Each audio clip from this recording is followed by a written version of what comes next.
Hey, hello, and welcome to the Event Marketers Toolbox. I am Chris Dunn. I've got some friends with me today. We are going to do a deep dive into trade shows and expositions and world fairs and where did all this stuff come from? I'm here joined by my often co-host, Miss Dana Esposito. Hey, Dana, how's it going? Hey, Chris, how are you? I'm- So I'm going to introduce myself real quick. So I've been at Blue Hive for about 3 years. I'm the EVP of strategy, about 30 years in the industry as both an exhibit designer, creative leader, and corporate strategist. And today our guest is Bob McGlincy. Bob, you want to introduce and make sure I didn't just massacre your name? Thanks, Dana. You did great. It's Bob McGlincy. It's good to see both of you. It's good to be here today. I started in the industry with IND. Actually, I started as a stagehand in Atlanta before there was even an IND. But I started with IND as a traveling lead man for them, became a city manager, regional operations manager for them. IND then became the company that you all have heard of called Nth Degree. Mhm. I got recruited by Giltsburg to be the operations manager for the Extra Services Division, which was their IND division. Then Giltsburg got acquired by Exhibit Group. I became the VP of operations for Exhibit Group. Both were very good companies, very strong companies. They just had two very different cultures. And a number of people left to do different things. And I had my own company for about 10 years. Then I joined Woolworth Global Event Services. I was a general manager of New England for them, and then a director for them as well. So I've been around for more than a few days. Not your first rodeo, Bob. Probably not my second either. But I'm just an event fanatic. I think this industry is fantastic. And it's so much bigger than what most people realize. Even people in the industry sometimes don't realize how big this industry really is. I mean, you see the forest, but you don't really know the size of the tree. You see the trees, but you don't know the size of the forest. And the forest just keeps going on and on. There's all different types of industries that exhibit at trade shows. Of course, we know pharmaceuticals, and we know medical devices, and we know tech, and we know government industries. But there's trade shows for Christian Science books. There's trade shows for porn stars and video makers. There's all types of trade shows, and there's probably a good 11,000 trade shows here in the United States. There's over 300 million people that go to trade shows worldwide. Here in the States, trade shows support directly 2 to 3 million people. I've also read things that it's over 6 million people. I've seen some studies say that the trade show industry is larger than the auto industry. I think they're talking about a specific size of the section of the auto industry, maybe not all three sectors of it. Mm-hmm. But trade shows, they attract more attendees than the total number of people that go to baseball games over the course of 1 year. And I'm just going on 2019 statistics, because that's when everything peaked for a while. It's getting back there, but I don't have 2024 statistics or 2025 statistics yet. The number of people that go to trade shows is greater than the people that attend NHL, NBA, and NFL games. And yet people don't think about it like that. It's like, oh yeah, I'm in one city here, I'm in Boston, and we have a convention center. We actually have two, but we have a convention center, we get some shows, and yeah, it supports some work. People go out to business, they need Ubers, they need to be entertained, they go wine and dine. Yeah, employs some people at the convention center and employs some temporary people and some full-time union people at the convention center, but it also employs all the display houses that send exhibits in. It's also helping support people that are coming in here from out of town that are with the businesses there. So it's a huge industry that most people are not aware of, and we get more into some statistics later. I don't want to hog the screen right now. I just want to mention things. And right now, if I can just take a moment to talk about one specific show, just to give you an idea of the size of a show. Imagine a show, if you will, that has 24 million pounds of freight. That's like 3,000 to 4,000 trailers delivering freight to a convention center. That's about the size of 140, about the weight of 144 Boeing 747s. in my mind, I can't put my arms around that many airplanes, but it looks like, Yeah. sounds like a huge number to me, you know. Yeah. This one show had 250 miles of electric cable that needed to be laid and installed. It had over 1.2 million square feet of carpet, and that did not include all the carpet that a display house like yourself might ship in for your exhibitors. That's just the carpet the general contractor is bringing in from all over the country. That's enough carpet for like 21 football fields if you're carpeting all that. Wow. And this is for a 5-day event. Now, this particular event had about 225,000 people come to it. Las Vegas Sun in 2000, this was a 1998 show called Comdex. Las Vegas Sun said the economic impact for that one event was $359 million. That's in 2000. If we inflate it to what the dollars would be today, that's about $675 million. At this one show, the press that was at the show, there was more press than there was at the Super Bowl that year. I just find that staggering. And like I said, that's just one event. It's not the biggest event that's ever happened in the country. But at that time, the crowds that came to Comdex, it was bigger than the audience, than the population of Reno, Nevada or Henderson, Nevada. So that's like you have a whole city, an army coming in at one time. And for people that were there that experienced, it was hard to get a cab. It's hard to find a payphone. Not everybody had cell phones back then. Mm-hmm. It's hard to find a table in a restaurant if you didn't make reservations in advance. It was hard to find hotel rooms. For over 5 years, they had more than 200,000 people show up for this event.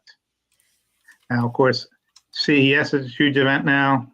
ConExpo ConAg, from a square footage standpoint, is over 3 million square feet of exhibits on that show floor. And we may get later into different shows. Chris, I know you were just at PAC Expo recently, so we can talk a little bit about PAC Expo or NBAA is going on in Vegas right now. There's shows coming to Boston right now. I like to look at the size of the square footage of a show because I think the bigger the square footage, the more work there is for people on the show floor. I'm an old I&D guy, stress I&D, not old, but I am an old I&D guy. And it's, I look at what brings jobs for people. Because when I was recruiting and training people for the show floor, I wanted to keep them working. If I get good people, used to be a seasonal business. You didn't want to recruit somebody, train them, and then at the end of May or June, lay them off until September. You had to find something for them to do. Right. So awesome. Bob, I look at square footage just for size of shows and say this show's going to be busy and we're going to have work for people. Yeah. We can get back to that. I'm sorry, Chris, go ahead. Yeah. No, before we get too deep into it, and you dropped a bunch of great stats on us, right out of the gate, which is amazing. So before we kind of hop into our questions, obviously Bob is has some really deep knowledge, five decades or so, in the industry, and has become an author, has actually written a handful of books, or I've got one right here with me right now that I'm midway through. Another one that he'll talk about a little bit later, another one that he's working on. So before we do that, we wanted to just highlight our sponsors real quick. Dana and I both work for Blue Hive. Blue Hive Exhibits is a group. We are East Coast, West Coast based. We're about 20 years old. We are a creative agency first that builds exhibits. Really, we help you wrap your arms around the entire trade show process, from the pre-show stuff to the post-show follow-through, obviously building and managing your beautiful booths as well. But we feel like we're a right-sized group, a little over 100 people, not the biggest company out there, certainly not the smallest. So for brands out there who are looking for that white glove level concierge service, we are a really good option for you. In addition to that, we're being helped here to put this podcast together by our friends at Fist Bump. Fist Bump is a media agency. First ran into the founder, Brandon Lee, a few years ago. The initial conversations were really centered around LinkedIn and how to grow a brand on LinkedIn. And it went from me growing my brand to obviously bringing Blue Hive along with me as part of that. And ultimately, a year ago right now, we were talking about how do we do this podcast thing, thinking that I could maybe do it on my own, and found out that that was not happening. So luckily, we have some amazing partners with Fist Bump who help us put this type of media out there. This is episode number 42. We have rolled out a consistent track basically every week for the last 42 weeks, right back to the first of the year. Obviously, this is a Wednesday. Normally, we're out on Thursday. So we have a little flexibility built in there as well. But they're a great group to work with, and they help us produce this wonderful content. We have stepped forward as thought leaders in the industry because of the show.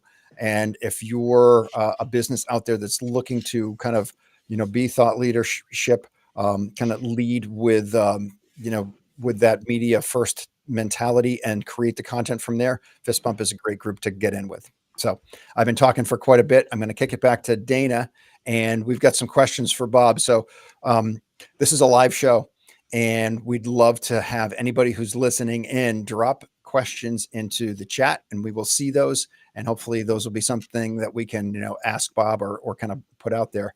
But I'm really curious, when you're kind of a 30-year trade show geek like Dana and I are, you wonder, where did the industry come from? Like, this just didn't just start yesterday, obviously, right? We've been in it for quite a while, but even when we got in it back in the 90s, there was 100+ years of track record in place. And if we want to go really far back, I mean, Bob was sharing this with us earlier.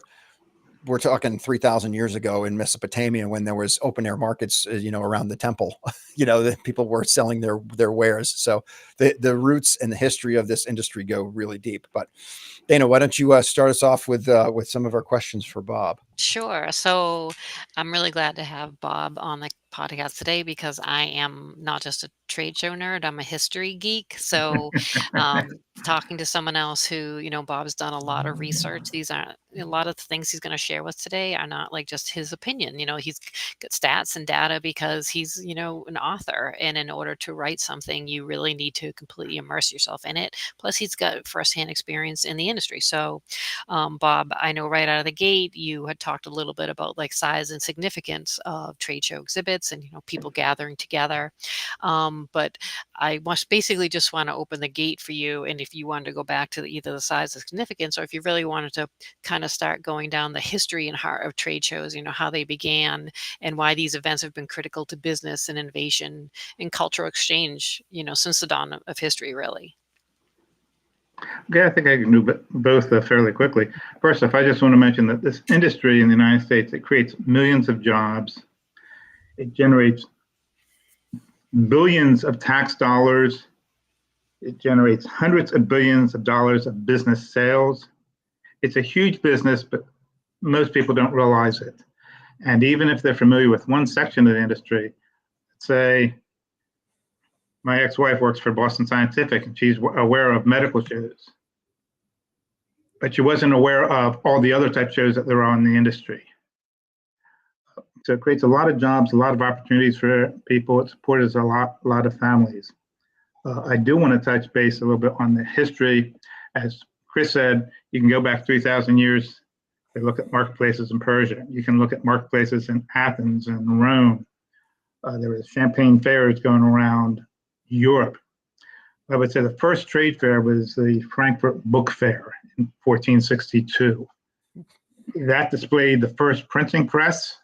It had some published books there.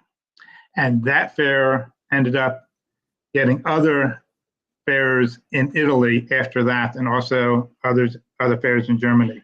But that one fair attracted 40,000 people, and that's in 1462. Well, let's fast forward to today. That fair still exists. The Frankfurt Book Fair. It's the largest book fair in the world. It's in 2019, it had 260,000 attendees. 73,000 exhibiting companies went to that show.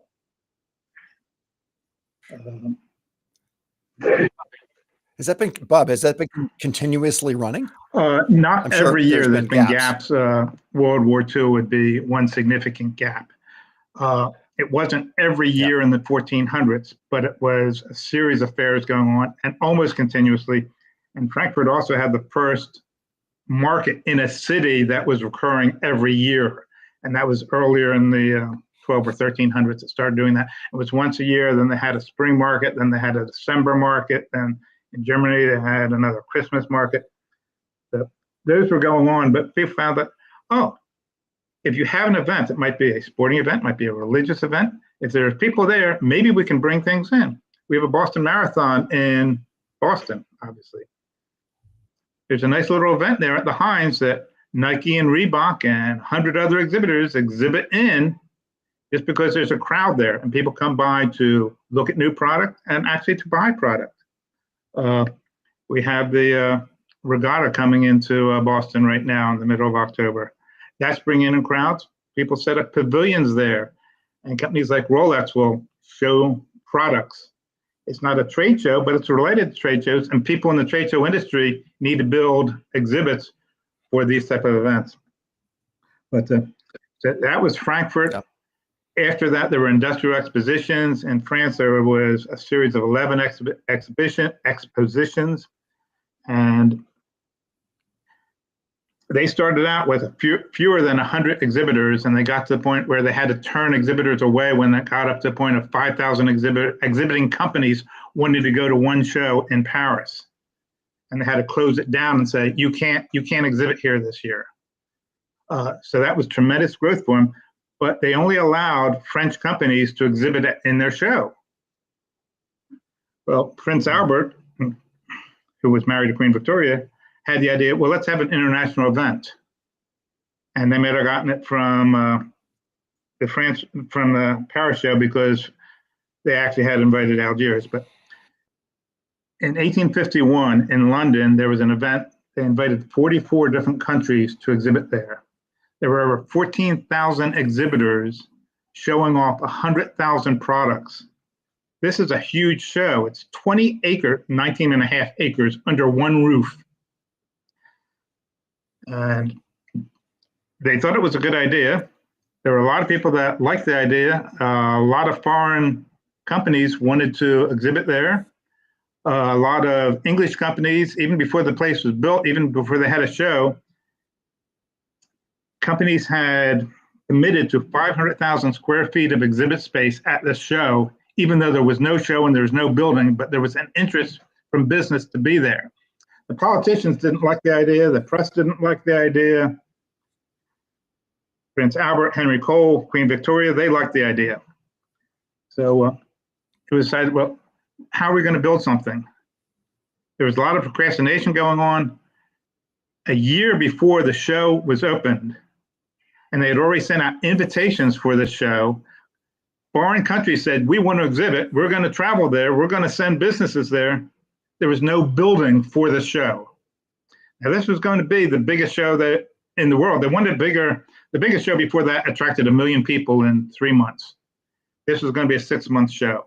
But they didn't know how many people they were going to have, but they wanted to build a building, and the Crystal Palace was what they built. Now, I want to mention the Crystal Palace because that was the first glass and iron huge structure. It was the first convention center. There's a lot of glass convention centers these days, and it's all based on the original one back in 1851. And if someone doesn't know what that is, they should Google it because it's gorgeous. Google it. Say the historians state, and this isn't me stating it, it's people that I've read years ago, and you can look it up on AI right now. They'll say, what's the first trade show? Well, the first modern trade show is 1851, this exhibition. And other countries decided they wanted to do something similar. Paris wanted to do something more, Vienna, Philadelphia, New York. There's Chicago Exposition in 1893. All these places, they were attracting more business. They were attracting entrepreneurs. They were attracting inventors. They were attracting business people. I can go back to 1851 just for a moment. And the first flush toilets, the first public flush toilets were at the Crystal Palace for this convention, for this exhibition. And the person who put them in there, he made money just by installing them and charging a penny for a toilet. And then he installed a lot of toilets in upper class homes after 1851. And then the guy by the name of Crapper, who was another plumber, took this invention from Jennings and made it more popular for middle class houses and then lower class houses. Explains a lot. Samuel Colt exhibited there. Colt had rifles and a firearm, a repeating revolver that Texas Rangers used. And Colt went to England to show off his revolver, and he would take one revolver apart. He took 10 revolvers apart on the show floor and then put them together with interchangeable parts to show that interchangeable parts work. He was one of the first companies to have an assembly line to produce things. He opened an office in England because he was there. It was McCormick's Reaper. Now, I think everybody here knows the name McCormick from McCormick Place. Well, Robert McCormick was a grandnephew of Cyrus McCormick. Cyrus McCormick was the one that patented the Virginia grain reaper. Prior to his invention, farmers would use scythes to cut down wheat. He took this, he shipped his reaper to London, and the London Times just savaged his instrument when it was on the show floor, saying this is worthless. Well, they had a competition outside of London where there were men versus machine, machine versus machine, and McCormick's Reaper beat everybody hands down. Like it produced 3 times more cut wheat than anything else did. So he was able to establish a company that became a huge company in Chicago over the next 40 to 50 years, where they were employing thousands of people when it first started out employing 4 or 5 people. Right.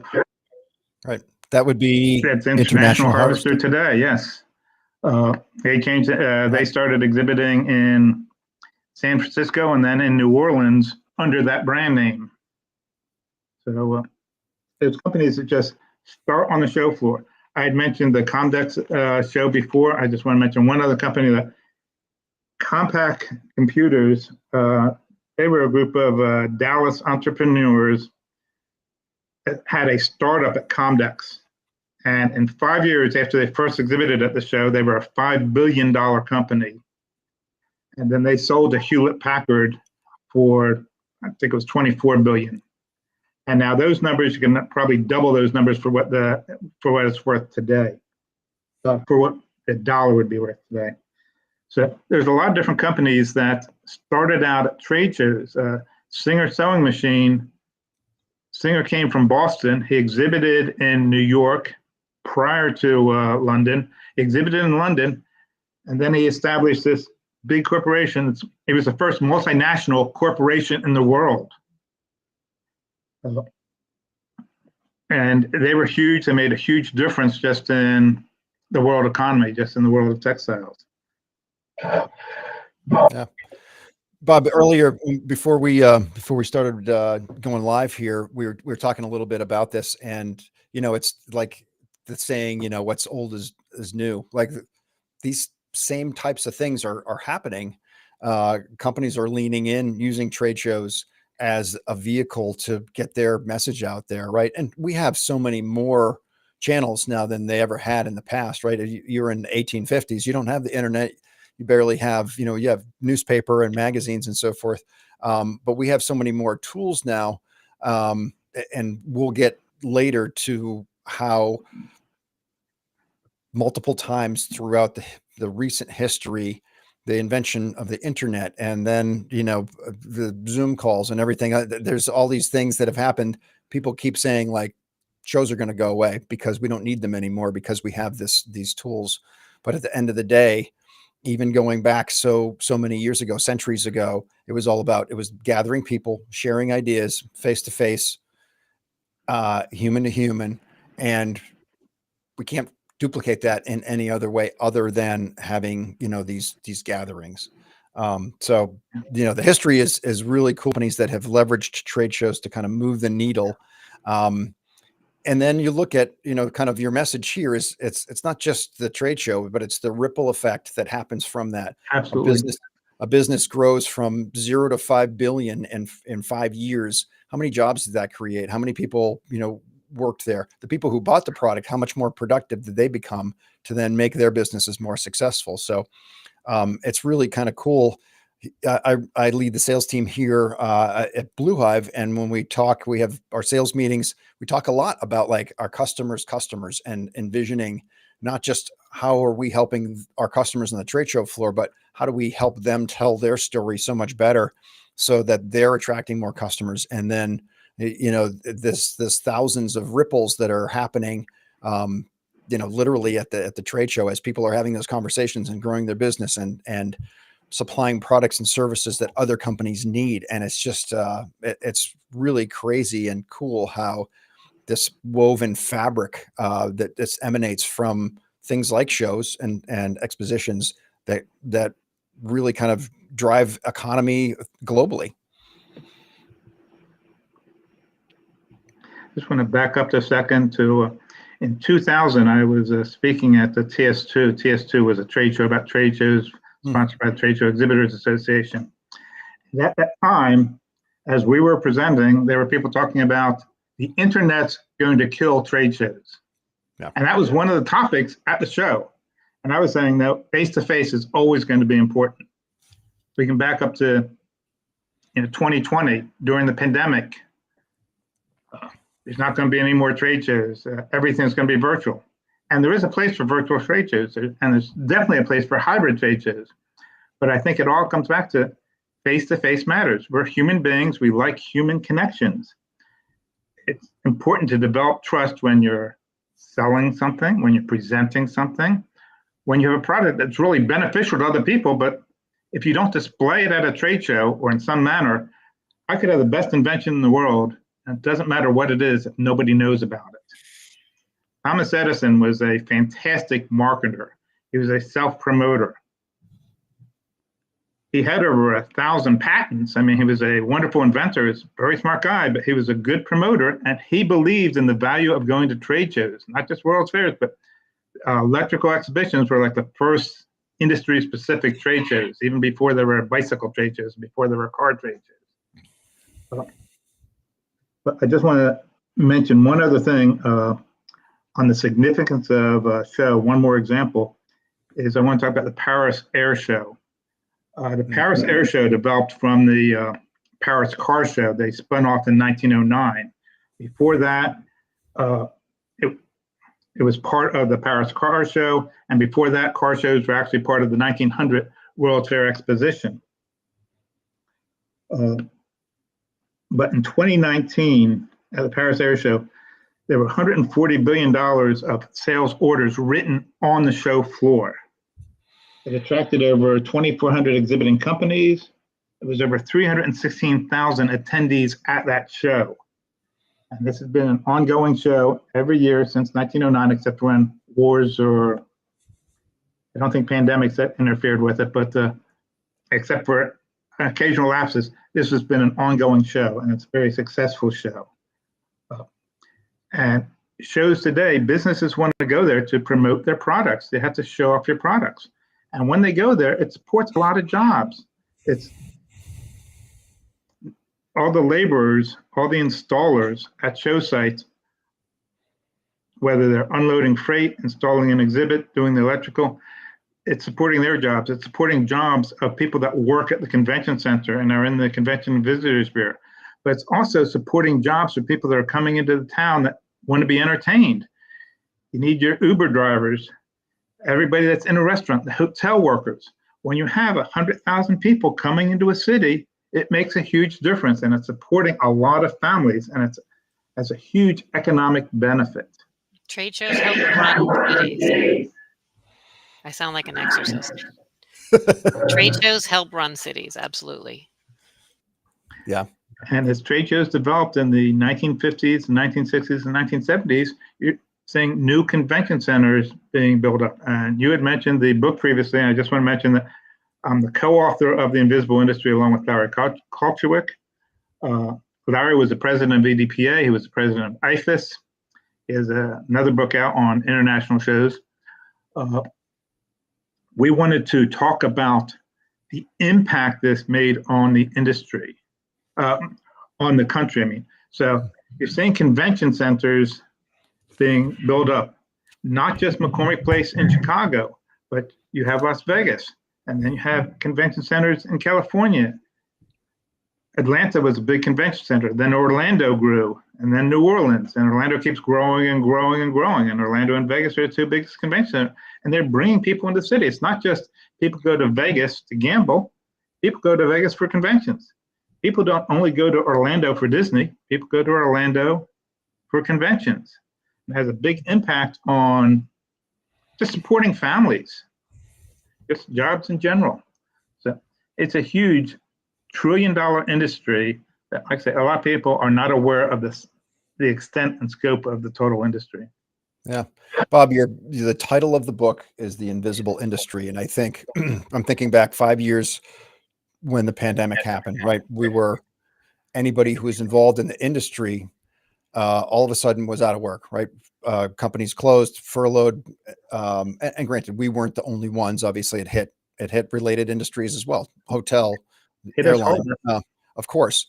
But when representatives from our industry went to Capitol Hill to talk to the government about, hey, listen, you think we're a bunch of mom and pop businesses here. You really have no idea. No one's connected the dots between all of these things to understand what the overall impact of our industry really is. And that's, we were invisible to them, and it became really difficult to get the PPE to be recognized as part of a group that was really hurting. Again, they kind of looked at us like it was a bunch of mom and pop companies, and it wasn't this giant, collection of people, the number of folks who worked in the industry who were impacted, loss of jobs, obviously loss of income. I was actually just talking to Chris Griffin this morning. He's the current president of the EDPA, about to turn that over, but he really kind of was part of a group leading the charge up on Capitol Hill, having those conversations and bringing this information to the forefront, to basically shine a light on the fact that, like, you think we're tiny, but we are so much bigger than that. And now, I remember we had Chris on 2 months ago or so on our show. And he said, when we go to Capitol Hill now, they know who we are now, and they understand what we represent and the size of the industry that we're promoting, or that we're, coming to the table with. So, yeah, it's like you said, it's invisible until you get on the inside of it and you look around and you go, oh, wow, this is a big deal. I used to think it was good to be invisible. I never wanted to have OSHA on the show floor. And it's bad enough to have OSHA come into your warehouse if you're a display manufacturer. But never wanted that to happen. And then when the pandemic hits, it's like, oh, well, no, we should be telling our story and telling people how great we are. Because a lot of people think, oh, you do events. Do you plan weddings? Is that what you do? No, it's a little bit more involved than that. Right. I think anybody who's in the industry has those awkward conversations around the Thanksgiving table. When you first get to know people, it's like, so what do you do again? I'm in the trade show business. Oh, yeah. It's like, oh, like a car show, or like a wedding, or like a flower show. A little bit. It's like that, but that's business to consumer, and we're in a business to business industry. Right. And because it's not promoted to the public, people don't know about all these shows that come into the city. Now, and I'm dating myself when I say the cab drivers used to know the shows that were coming in the city. And some of the hotel workers knew that, hey, people are coming in, but public at large didn't know anything about it because they're not promoted. And it's a lot more than just a car show or a boat show or an RV show, even though those do bring some business into the city. And it is a selling event. Yeah, for sure. So Dana, are you able to ask a question without sounding like Darth Vader, or is that How do I sound now? you sound good? Okay. Well, before I ask the question, I'm trying to remember some of the numbers that you were talking about before we got onto the podcast. Did you also mention those, Chris? Do you know if Bob mentioned some of those, like the influx of the numbers that come into a city? I can discuss a couple specific shows Yeah, if that'd be great. something out there. Like, Chris, I know you were at PAC Expo recently, and you can talk about that. But I just want to say, like, the square footage for the show, and I'm a big square footage guy. I like that number. 889,000 net square feet. Now, what that means is that's the amount of exhibit space at the show. To have 900,000 square feet of exhibit space, you need a center, a warehouse, if you will, a building that has double that amount, because you have aisle space, you have dead space, you have space that's not used. So when they talk about it's 800 or 900,000 square feet of space, that's net square feet, and that's exhibit space. Okay. 900,000 square feet is a lot of space. 1.8 million square feet is obviously even more. And that's why these centers have grown up, have sprouted up, and that's why they've expanded. And we're on the shelf, expanded space on the show floor. The PAC Expo had 31,000 attendees, had over 2,000 exhibiting companies at the show.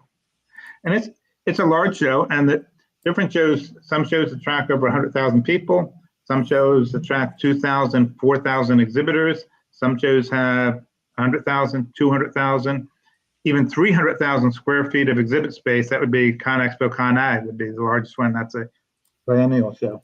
But CES had, and these are, I think, 2022 numbers, so it's more now, but 2.9 million square feet of space, 107,000 attendees, 4,500 exhibiting companies. Magic has like 79,000 attendees. The SHOT Show, shooting, hunting, outdoor trade, that would have like 689,000 square feet of space, 20,000 attendees, 2,500 exhibiting companies. I could go on with a list. I have a list on my phone if we have time and just want to go stats. I don't want to bore people with stats. I just want to say these are huge numbers. Right. 2,000 people attending, 2,000 companies attending a show. That's a lot of businesses coming in to promote their product.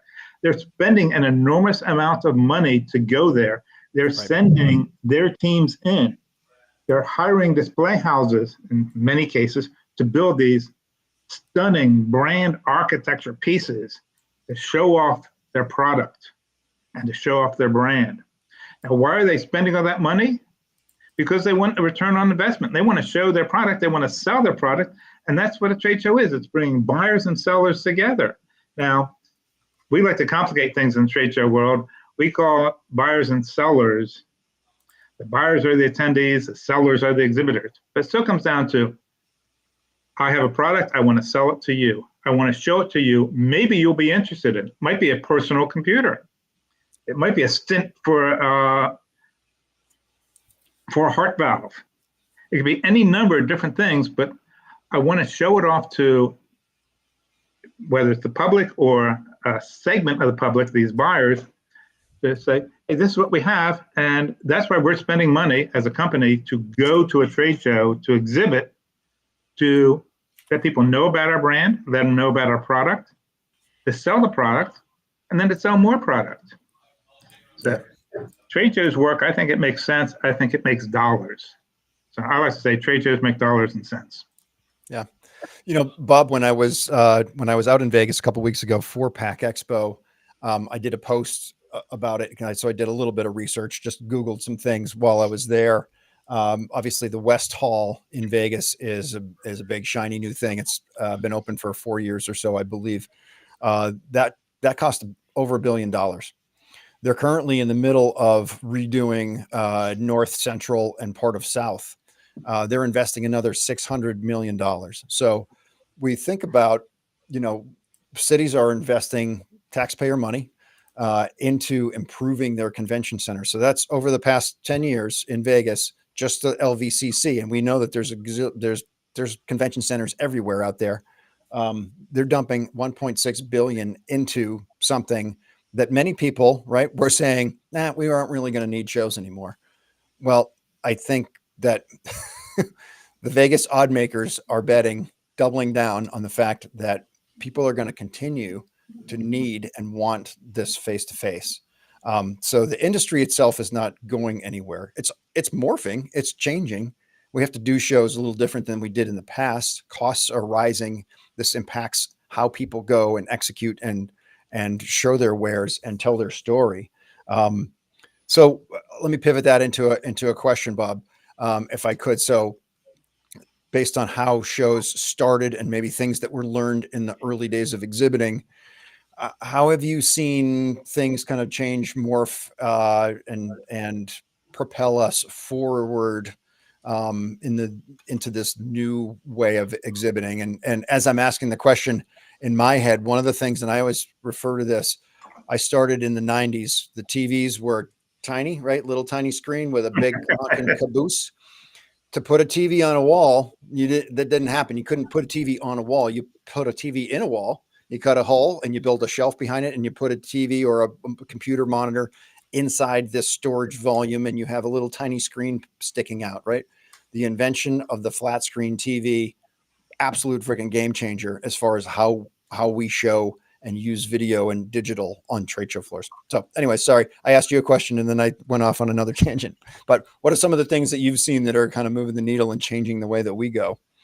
Well, in addition to it being interactive, where we're having all types of,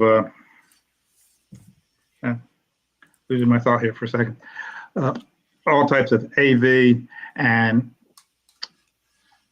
just creating new environments to entice people into the booth. I think as we move forward, we're looking at more hybrid shows. We're looking at AI impacting the industry at all different levels, whether it's registration on the show floor to design at a display house. We're looking at hybrid events. We're looking at things being, there's a need for more sustainability these days. I do want to go back and just mention one more show since you mentioned Vegas, SEMA, which is a specialty equipment manufacturing show. That one has over 1 million square feet, about 1.1 million square feet. A couple of years ago, it attracted 161,000 attendees. Now, I've talked about number of exhibiting companies going to a show. This one's going to be like 2,400 exhibiting companies. I think that's important, but it's important to have attendees coming to a show. 160,000 people coming to a city, that's creating a tremendous economic impact. I think we're going to see a little bit more in mergers and acquisitions. So we're seeing right now there's a tremendous labor shortage on the show floor, and this has been happening since the pandemic. Laura Parker's group's been working to change that, as has the EDPA, has other industries, just getting the word out to Congress on what's happening there. There's some programs now where there's funding available to support things. So we're seeing some changes in that direction.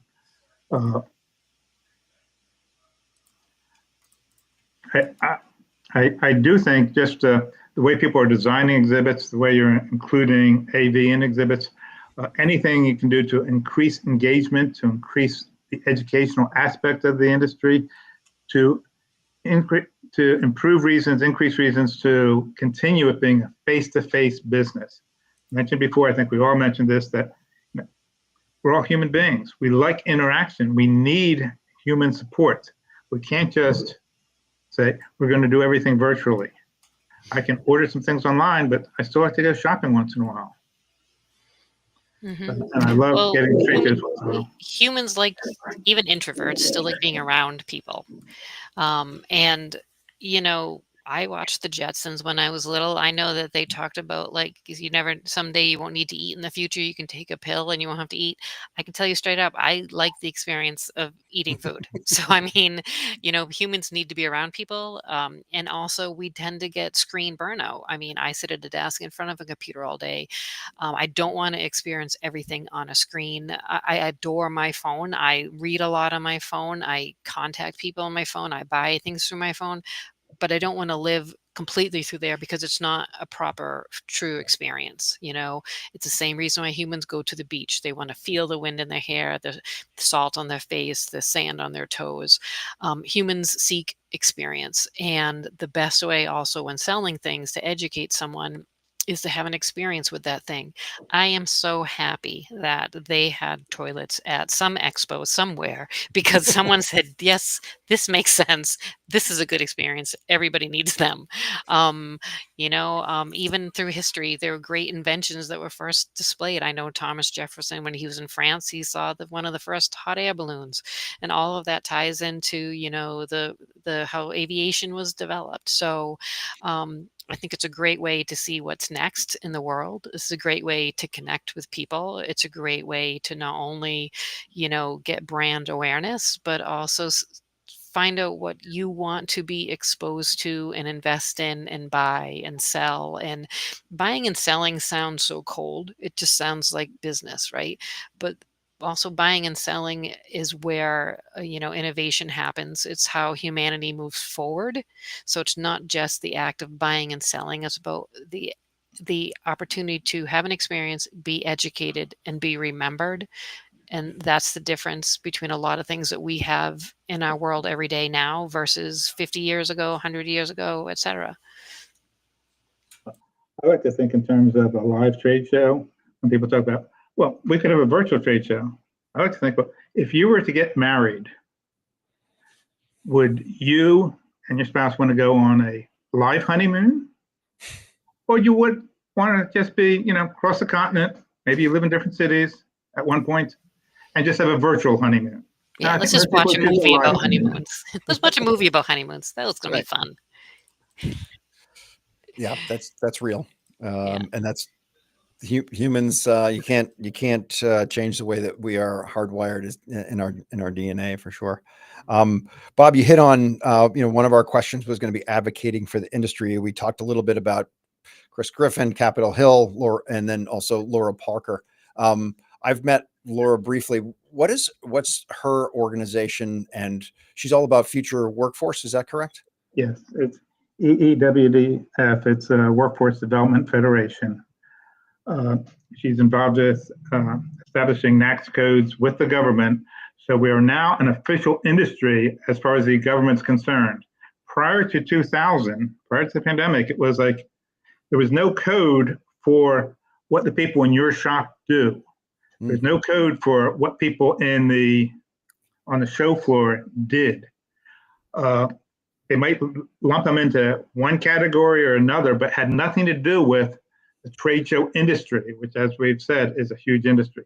So she's been instrumental in changing things, changing people's attitudes, educate people, and changing things as far as in Congress, as far as to make us an official industry, and we're moving in that direction. We've moved quite a distance in that direction. No, it's awesome. It's unfortunate that it took, the pandemic. For some of these things to come to fruition. But we need the catalyst comes from somewhere. Bob, you mentioned shortage of labor on the trade show floor. Dana, you're involved with the future workforce within the EDPA. So those things are related, right? They're short there. We've got an aging workforce, right? Most of our we're in their 50s and going out and finding people who are the younger, folks coming out of trade school with cabinet making skills, carpentry skills, and so forth. They didn't know who we were. So I feel like there's a bunch of kind of groups under the umbrella of EDPA and our industry that are, we're having to do this good job, but we're doing a good job getting out, telling the story and talking to these younger people and showing them how cool of an industry it can be to get involved with. Yep. And going back to during the pandemic, I think, if I'm remembering correctly, I think those codes are really important because I think before the pandemic, our industry sort of being invisible, they didn't know where to put us. We didn't have a Right. code, so they were lumping us almost into like hospitality. We were And yeah, hospitality. right. So in it, that's a kind of a cousin of us, but it's not exactly right. We're very much producers and service providers and so many other things, as well Yeah. as trades people. So one good thing to your point that came out of the pandemic was getting some of the clarity on that because it does make a difference government wise. Also, the EDPA, because I know you both mentioned it. Yes, they are. There's a committee called the Future Workforce Committee, and I am pretty much in the background on that committee. I don't want to take any credit on that because they're doing some amazing things. They kind of have three different people who are heading up. Because when you think of the future workforce, like my foundation is design, exhibit design, right? Well, there's exhibit designers, there's graphic designers, well, there's graphic production, right? Well, then who else are us, right? Who else are we? There's like 23 easily different roles in our industry that make one exhibit happen, right? There's CAD engineering, there's estimating, there's project management, account executive, account manager, there are your carpenters, there's flooring, there's install and dismantle, there's crates, there's crate jigging, there's warehouse personnel, there's digital content creation, there's lighting experts, there's AV experts. I mean, literally, I could just name so many different types of Yeah. amazing talent that takes one exhibit to happen. So the future workforce plus the woman that Bob had mentioned about these people who are making great strides to not only make sure people know that we're here, that there's jobs for you, like we appreciate your talent that you bring to the table. They're doing some amazing work and also reaching out to a lot of not just colleges and universities, but trade schools and veterans organizations. They're going to job fairs, high schools. All that, yes. They're doing amazing work on top of their regular jobs. Right. They're not So, full-time employees. They are volunteers pretty this much, right? this is volunteers for the good of the future of the industry. They are Yeah. amazing. Yeah. Hey, we are 51 minutes in, 52 minutes in.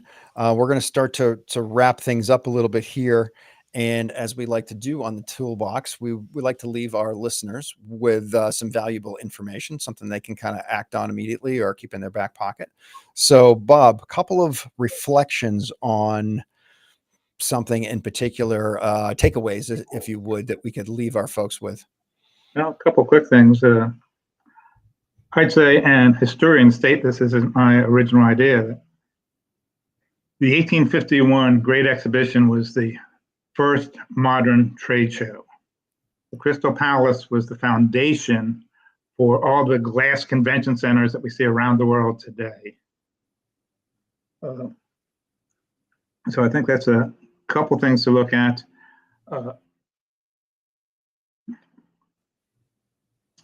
If more come to me, I'll jump in.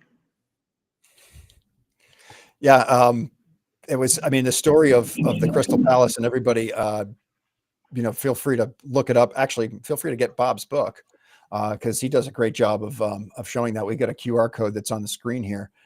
There's pictures in there, and he walks you through.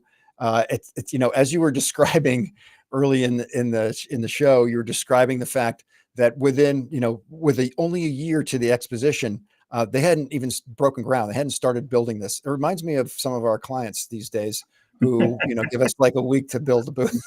So when you look at all of that stuff, they really did. Everything was on rush.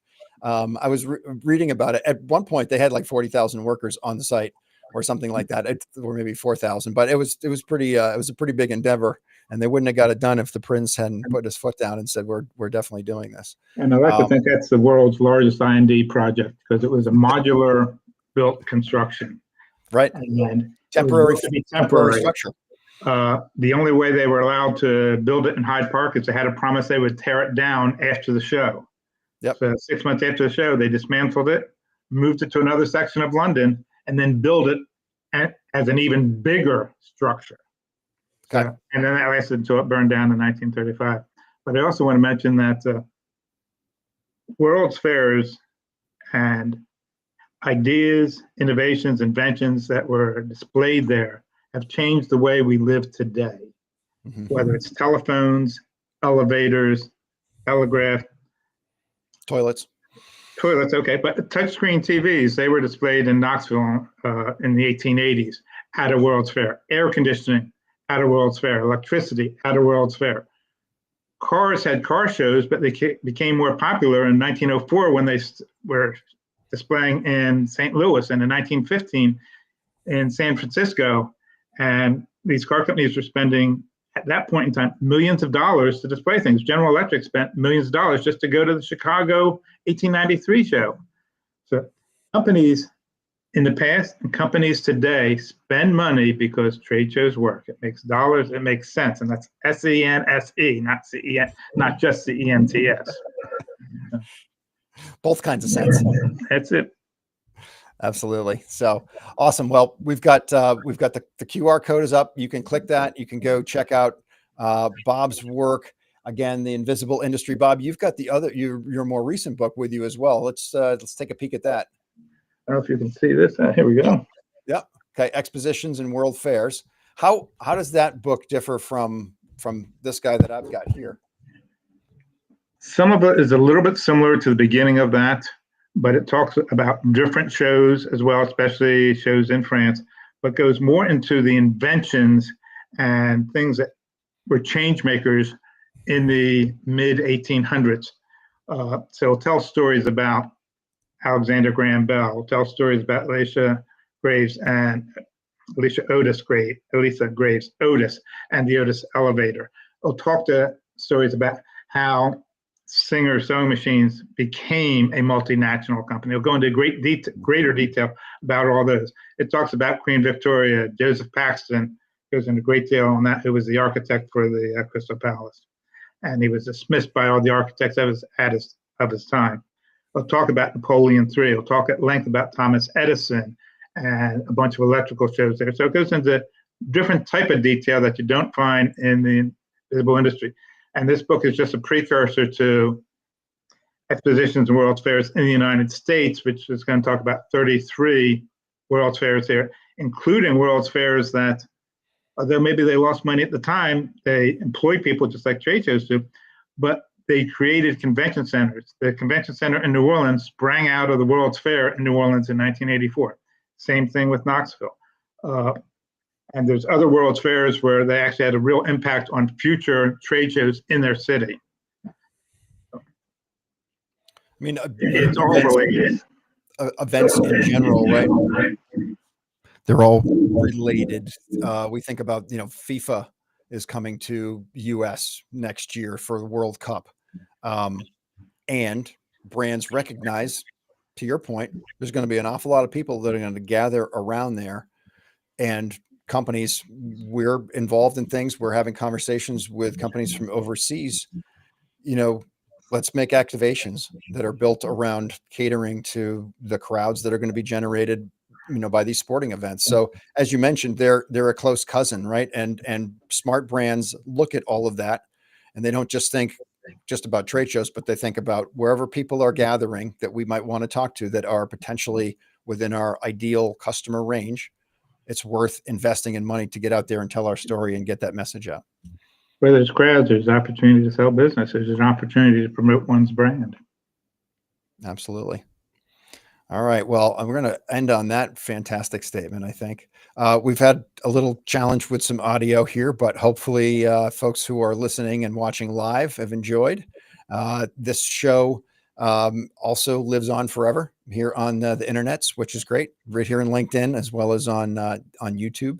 And also, more importantly, it shows up on all of your favorite podcast platforms as well. So that's actually my favorite way to ingest podcasts. I have a long commute in the morning, and I really like listening to a lot of different podcasts and learning from things. So Bob, hopefully you've enjoyed your time with us today. You've shared a lot of great information about the origins of trade shows and really all the benefits that they provide. So anybody who's watching or listening, so actually, if you're listening to this on a podcast, we can put the QR code or the link into the show notes so that you can find out where to get the books by Bob. They're on Amazon. There we go. You could just go to Amazon too, right? Fantastic. All right, Bob. Well, thanks so much for joining us. It's been great, Dana. I appreciate all your help. Thank you, Dana. This has been a great chat. We're coming up on an hour, so we're going to pack it in. Thanks everybody for visiting the Toolbox.